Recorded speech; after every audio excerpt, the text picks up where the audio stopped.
आपल्या राज्याचे उपमुख्यमंत्री आणि सगळ्यांच्या हृदयावर ज्यांनी अधिराज्य गाजवलं ते अजितदादा पवारसाहेब 2 दिवसापूर्वी विमान अपघातामध्ये त्यांचा दुर्दैवी अंत झालेला आहे. खरं तर संपूर्ण महाराष्ट्रच नव्हे तर अख्ख्या देशामध्ये ह्या दुःखाची हळहळ व्यक्त केली जाते. जिल्ह्याचं तर अतिशय अपरिमित असं नुकसान झालेलं आहे, कारण दादांसारखं नेतृत्व पुन्हा होणे नाही.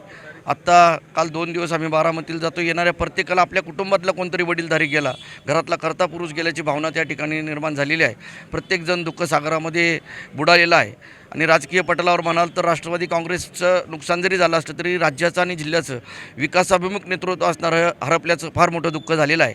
आपल्याला आता काही वर्षांनी जाणवेल की पुणे जिल्हा हा विकास पातळीवर त्या ठिकाणी बऱ्याच अंशी दादांना त्या ठिकाणी स्मरण करेल, कारण प्रत्येक ठिकाणी दादांची आठवण आपल्या प्रत्येक समाज घटकाला येणार आहे.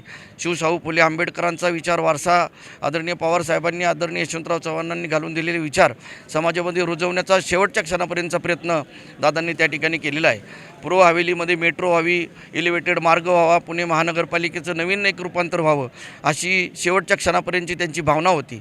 भविष्यामध्ये ती पूर्ण झाली तर खऱ्या अर्थानं नामदार अजितदादा पवारसाहेबांना ती श्रद्धांजली ठरेल. विशेष म्हणजे हवेली तालुक्यापुरतं बोलायचं झालं तर यशवंत सहकारी साखर कारखाना पूर्णत्वास येणं किंवा पुनर्जीवित होणं ही सुद्धा खऱ्या अर्थानं दादांना त्या ठिकाणी श्रद्धांजली ठरणार आहे.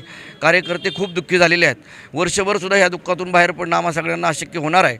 परंतु संत तुकारामांच्या भाषेत मढे झाकून या करावी पेरणी या उक्तीप्रमाणे आता ती वेळ राहिलेली नाही. दादांच्या इच्छाकांक्षा पूर्ण करायच्या असतील तर प्रत्येक घटकानं, प्रत्येक कार्यकर्त्यानं सरसावून पुन्हा एकदा तालुक्यासाठी, जिल्ह्यासाठी काम करण्यासाठी पुढं आलं पाहिजे. दुसरी आणि तिसरी वेळी ज्यावेळेस दादांसाठी हे कार्य करेल त्यावेळेस खऱ्या अर्थानं दादांना श्रद्धांजली ठरेल. आज लोणी काळभोरमध्ये सर्व पक्षीयांच्या वतीनं शोकसभेचं आयोजन केलं, त्याबद्दल मी तालुका राष्ट्रवादी काँग्रेसचा अध्यक्ष म्हणून लोणी काळभोर आणि कदम उपस्थित ग्रामस्थांना मनापासून धन्यवाद देतो आणि आपल्या सर्वांच्या वतीनं दादांना अभिवादन करून या ठिकाणी थांबतो. आज या ठिकाणी लोणी काळभोर ग्रामपंचायतच्या वतीनं लोणी काळभोर कदमाकोस्ती सर्वपक्षीय ग्रामस्थांच्या वतीनं आज दादांना श्रद्धांजली वाहण्यासाठी या ठिकाणी शोकसभेचं आयोजन करण्यात आलं होतं. सर्वपक्षीय नेते, ग्रामस्थ या ठिकाणी उपस्थित होते. सर्वांनी दादांच्याबद्दल आपल्या आठवणींना या ठिकाणी उजाळा दिलेला आहे. आज आपण पाहतो की आदरणीय पवारसाहेबांच्या नंतर महाराष्ट्रामधील प्रत्येक भागातील कार्यकर्त्यांना नावानिशी ओळखणारे हे दादा राज्याचे उपमुख्यमंत्री म्हणून काम करत असताना पुणे जिल्ह्याचं पालकमंत्रीपद अनेक वर्ष भूषवण्याचा योग त्यांना आला. पण आज सर्व नागरिकांची एकच भावना आहे की खऱ्या अर्थानं आमच्या पालकाला आम्ही मुकलेलो आहे, पुणे जिल्ह्यानं आपला पालक गमावलेला आहे अशी भावना प्रत्येकाच्या या ठिकाणी मनामध्ये आहे. आदरणीय दादांच्या खूप आठवणी या ठिकाणी प्रत्येकाने सांगितल्या. प्रत्येकाला नावानिशी ओळखणं, प्रत्येकाचं काम करणं, प्रत्येकाला मगाशीच सांगितल्याप्रमाणे पालकासारखं बोलणं, त्यांना सुधारण्याचा प्रयत्न करणं. पण आपला पालक आपल्या पाल्यावर जेवढं जीव लावतो त्याप्रमाणे सर्व नागरिकांच्यावर दादा हे प्रेम करत होते. आणि दादा गेल्याचं दुःख सर्व तमाम महाराष्ट्रातल्या जनतेला नक्कीच झालेलं आहे. दादांच्या जाण्यानं महाराष्ट्रात जी पोकळी निर्माण झाली ती कधीही न भरून येणारी आहे. या दादांच्या जाण्यामुळं वैयक्तिक सर्व कार्यकर्त्यांचं असेल, राष्ट्रवादी पक्षाचं असेल, फार मोठं असं नुकसान झालेलं आहे. सर्वांना सावरण्याची शक्ती परमेश्वरानं देव अशी परमेश्वरचरणी प्रार्थना करतो. आणि मी माझ्या कुटुंबियाच्या वतीनं दादांना भावपूर्ण आदरांजली व्यक्त करतो आणि एक ठिकाण थांबतो.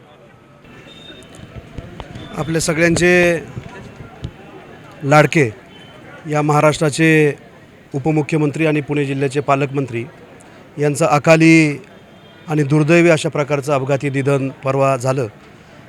महाराष्ट्राच्या मनाला एक तीव्र वेदना देणारी ही घटना आहे. महाराष्ट्राच्या राजकारणाच्या पटलावरती आदरणीय पवारसाहेबांच्या नंतर फार कमी अशी नेतृत्व आहे की ज्यांचं कृषी असेल, शिक्षण असेल, समाजातल्या सहकार असेल, अशा सगळ्या क्षेत्रावरती एक अतिशय बारकाईने लक्ष देऊन त्या ठिकाणी खूप मोठ्या प्रमाणावरती या क्षेत्रामध्ये काम करण्याचं, सर्वव्यापी काम करण्याचं काम अजितदादांच्या नेतृत्वाने त्या ठिकाणी केलं.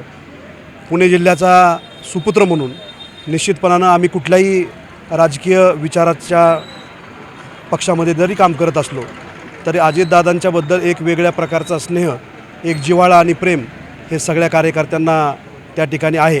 किंबहुना आज पुणे जिल्ह्यामध्ये आणि महाराष्ट्रामध्ये सर्व पक्षामध्ये जर आपण नजर टाकली तर जेवढे काही कार्यकर्ते हे आज खूप चांगल्या प्रकारचं काम करत आहेत, त्या सगळ्यांचा राजकीय उदय हा अजितदादांच्याच मुळे झालेला आपण सगळेजण पाहतो आहे. असे अनेक कार्यकर्ते त्या ठिकाणी महाराष्ट्रामध्ये काम करतात आणि म्हणून गर्दीमधून त्या ठिकाणी कार्यकर्त्याला ओळखणं, त्याला त्याच्या कॅपॅसिटीप्रमाणे त्या ठिकाणी जबाबदारी देणं हे अजितदादांचं त्या ठिकाणी काम राहिलेलं आहे. परंतु त्या ठिकाणी नियतीला काही गोष्टी मान्य नसतात असं म्हणावं लागतं आहे. दादांना खूप अकाली आपल्यामधून त्या ठिकाणी जावं लागलं. दादांच्या जाण्यानं पुणे जिल्हा असेल, महाराष्ट्र असेल, किंबहुना देशाचं खूप मोठं नुकसान झालेलं आहे. अशा या मोठ्या नेत्याला त्या ठिकाणी परमेश्वरानं आपल्या स्थानी विलीन करून घ्यावं अशा प्रकारची परमेश्वरचरणी प्रार्थना करतो आणि पवार कुटुंबाला या दुःखातून सावरण्याची शक्ती परमेश्वराने द्यावी अशाच प्रकारची प्रार्थना करतो. दादांना भावपूर्ण आदरांजली समर्पित करतो आणि थांबतो. आज तिसरा दिवस आहे. दादांना जे विमान अपघातात जावं लागलं त्यासाठी आमचासुद्धा बऱ्याच वेळा दादांची संपर्क आला आणि ज्यावेळेस मराठा आरक्षण मनोज जरांगे पाटलांनी उभं केलं त्यावेळेस अख्ख्या आमदारांच्यापैकी दादा स्वतः एका रास्ता रोकोला आमच्या साक्षीला उभे होते आणि ते रास्ता रोको झाल्याच्यानंतर अधिकाऱ्यांनी सांगितले याचे आयोजक कोण कोण आहेत, यांना ताब्यात घ्या, यांच्या गुन्हे दाखल करा. तर दादांनी त्यावेळेस त्यांना ठामपणे सांगितलं मी सुद्धा त्यांच्यात होतो, मी सुद्धा भाषण केलेलं आहे रस्त्यावर, माझ्यावर सुद्धा गुन्हा दाखल केला पाहिजे. तर ह्या कार्यकर्त्यांना नोटिसा देऊन सोडून द्या. अनेक आंदोलनं त्यांच्या विरोधात आम्ही केली, पण अधिकाऱ्यांना सांगायचे ते हे एक चळवळीचे कार्यकर्ते आहेत आणि ह्यांचं काम ह्यांना करू द्या. चळवळीतला कार्यकर्ता हा कुणाचाही नसतो, हा त्याच्या कामाशी प्रामाणिक असतो. अशा नेत्याला भावपूर्ण श्रद्धांजली वाहून मी 2 शब्द संपवतो.